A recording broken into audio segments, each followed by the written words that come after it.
Hey folks, so ito try natin itong Lucky Beauty ni Andrew Blythe, which is si Andrea Brillantes. This is not a sponsored video, by the way. So as you can see, ang ganda ng lalagyan niya. And this is actually a lip. This is actually a lip gloss. So yeah. Yan, ang ganda ng lalagyan. And makikita mo, ganyan siya, shining, shimmering, splendid. So, subukan muna natin ito.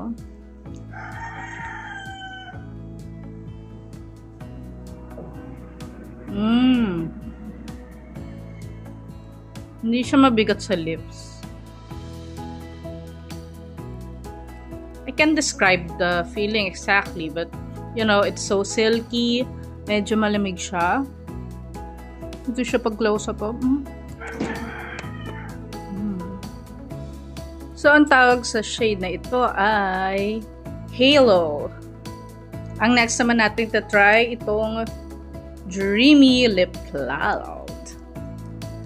So, diba? Ito yung pwedeng panggabi.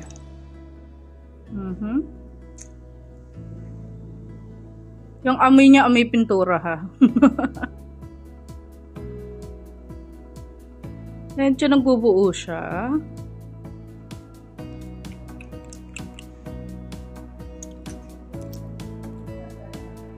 Sa TikTok kasi, trending to. So, naisip ako itry kasi nakita ko yung mga nag-review naman, karamihan na maganda, hindi naman affiliates. And primarily, si wear sunscreen.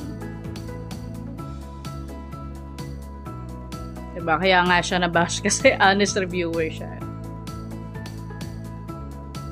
So, as for the coverage, okay naman. Kaya nga lang, medyo may malangis siyang feeling.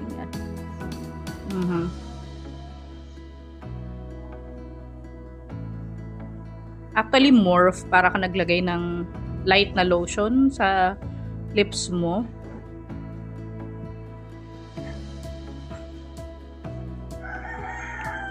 Yan.